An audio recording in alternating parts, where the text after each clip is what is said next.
بسم اللہ الرحمن الرحیم۔ ختم نبوت کے دروس کا سلسلہ چل رہا ہے۔ مرزا قادیانی کی انبیاء علیہ السلام کے شان میں جو گستاخیاں ہیں ان کا ذکر آپ حضرات کے سامنے کرنا ہے۔ ان میں سے ایک بات آج آپ حضرات کی خدمت میں پیش کرنا مقصود ہے کہ قادیانی نے اپنے آپ کو مسیل مسیح کہا۔ مسیل کہتے ہیں دوسروں کے مشابہ ہونے والے کو، جیسے یوں کہا جائے کہ یہ شیر کا مسیل ہے، یعنی شیر جیسا ہے بہادری میں، یا یوں کہا جائے کہ یہ حاتم طائی کا مسیل ہے، یعنی حاتم طائی جیسا ہے اپنی سخاوت میں۔ تو قادیانی نے بھی اپنے آپ کو مسیل مسیح علیہ السلام کہا کہ میں حضرت عیسیٰ علیہ السلام جیسا ہوں۔ چنانچہ قاضی نذیر مرزائی لکھتا ہے، اس کی عبارت ہے کہ واضح ہو کہ اس میں شک نہیں کہ حضرت مسیح موعود علیہ السلام کا یہ دعویٰ ضرور ہے کہ آپ حضرت عیسیٰ علیہ السلام سے افضل ہیں، اور اس کی وجہ یہ ہے کہ آپ محمدی سلسلے کے مسیح موعود ہیں، چونکہ حضرت صلی اللہ علیہ وسلم جو مسیل موسیٰ ہیں، موسیٰ علیہ السلام سے افضل ہیں۔ اس لیے ضروری تھا کہ مسیل مسیح جو امت محمدیہ کا مسیح موعود ہے، مسیح ناصری علیہ السلام سے افضل ہوتا۔ الحق المبین صفحہ نمبر 263-264۔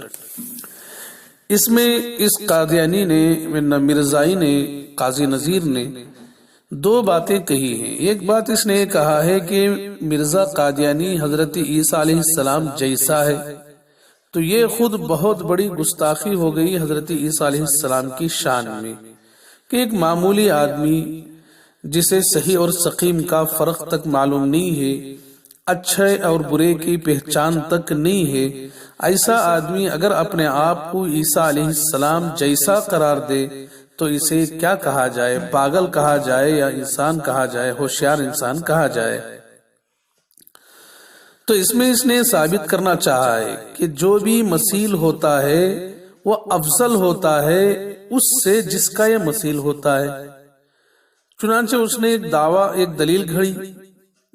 دلیل یوں کہا دلیل میں کہ حضرت نبی کریم صلی اللہ علیہ وسلم موسیٰ علیہ السلام کے مسیل ہیں، موسیٰ علیہ السلام جیسے ہیں، اور آپ علیہ السلام حضرت موسیٰ علیہ السلام سے افضل ہیں۔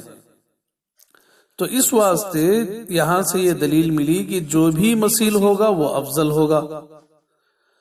پہلی بات تو ہم یہ پوچھتے ہیں کہ حضرت نبی کریم صلی اللہ علیہ وسلم موسیٰ علیہ السلام کے بعض اوصاف میں تو موسیٰ علیہ السلام جیسے ہیں، ٹھیک ہے، لیکن حضرت صلی اللہ علیہ وسلم کا موسیٰ علیہ السلام سے افضل ہونا کیا مسیل ہونے کی وجہ سے ہے یا اس کے لیے کوئی اور دلیل ہے؟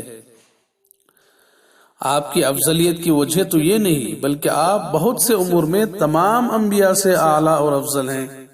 مثلا آپ صلی اللہ علیہ وسلم معجزات میں سب پر فائق ہیں، عقل و فہم میں سب سے اعلیٰ اور افضل ہیں، اخلاق میں سب سے بلند ہیں، پیشن گوئیوں میں اور انبیاء سے بڑھ کر ہیں۔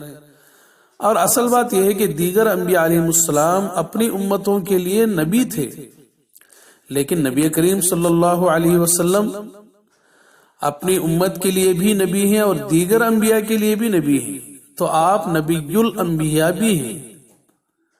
تو اس سے معلوم ہوا کہ آپ علیہ السلام کا افضل ہونا مسیل ہونے کی وجہ سے نہیں تھا بلکہ اور امور کی وجہ سے تھا۔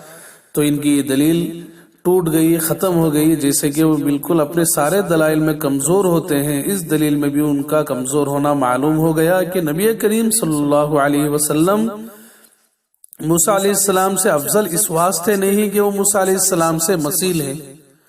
تو پھر تمہارا یہ کہنا کہ مرزا قادیانی عیسیٰ علیہ السلام کا مسیل ہے اس واسطے ان سے افضل ہے، پہلی بات تو ان کا مسیل ہونے کا دعویٰ بہت بڑی بات ہے، گھمنڈ اور تکبر کی طرف اشارہ کرنے والی بات ہے۔ تو دوسری بات کیسے ہو سکتی ہے کہ عیسیٰ علیہ السلام سے نعوذ باللہ اسے افضل قرار دے دیا جائے، بہتر قرار دے دیا جائے؟ دراصل بات یہ ہے کہ قادیانی نے اپنی زندگی میں بہت سارے دعوے کیے اور دعووں کے لیے دلیل کوئی نہیں ملتی، تو پھر اسی طرح کی بودھی اور کمزور دلیلیں گھڑنا اس کی اپنی عادت تھی۔ اس نے اسی طرح یہاں بھی ایک دلیل گھڑی ہے اور اس کے ماننے والوں نے بعد میں اس کی کتابوں میں انہی دلائل کو لکھا ہے، تو بالکل جیسے وہ اس کا مذہب کمزور اور بودا ہے، اسی طرح اس کے ان کے دلائل اور ان کے دعوی بھی کمزور اور بودے ہیں، قابل توجہ نہیں ہے۔ اللہ تعالیٰ ساری امت کو ایسے لوگوں سے بھرپور حفاظت عطا فرمائے۔ وآخر دعوانا ان الحمد للہ رب العالمین۔